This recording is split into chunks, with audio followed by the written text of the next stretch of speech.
Karena framingnya bukan sekedar kritik, tapi insinuasi. Seolah-olah kiai itu hidup dari amplop rakyat, bukan dari keberkahan ilmu. Padahal yang namanya presiden itu ya kaya raya, uangnya triliunan, sedangkan rakyatnya banyak yang miskin. Gak ada tuh yang rame bilang itu feodalisme politik.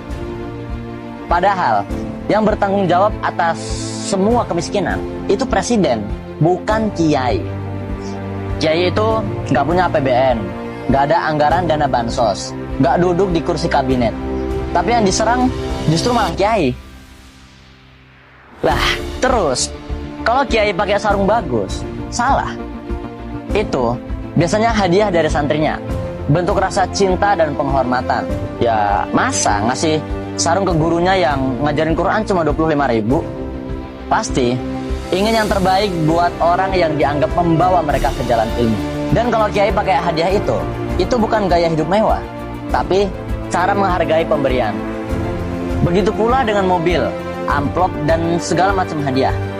Karena kadang yang diberi bukan sekedar barang, tapi doa dari hati yang tulus. Dalam Bughyatul Mustarsyidin, Imam As-Suyuti menyebutkan 5 tingkatan pahala sedekah.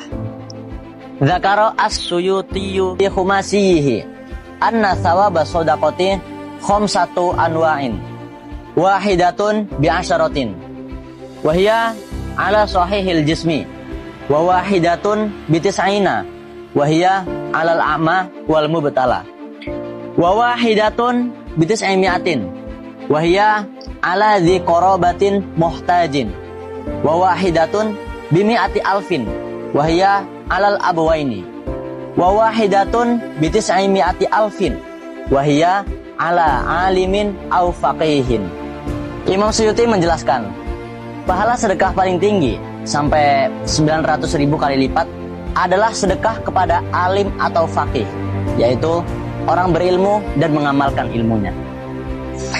Dari semua pembahasan tadi, kita belajar satu hal penting, bahwa tidak semua yang terlihat itu bisa langsung dihakimi.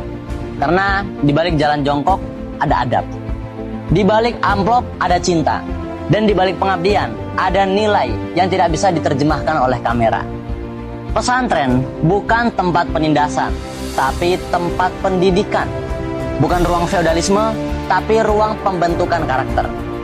Karena di pesantren, santri belajar bukan hanya mengaji, tapi juga mengabdi.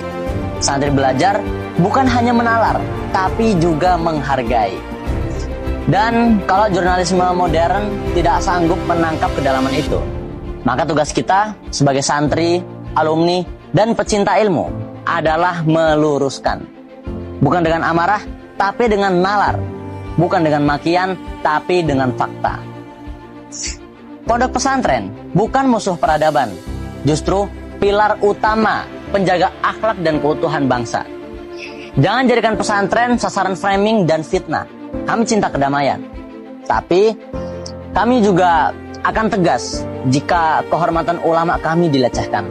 Terima kasih sudah menonton dan menalar bersama kami. Sampai jumpa di episode selanjutnya di Nalar Santri Amsilati.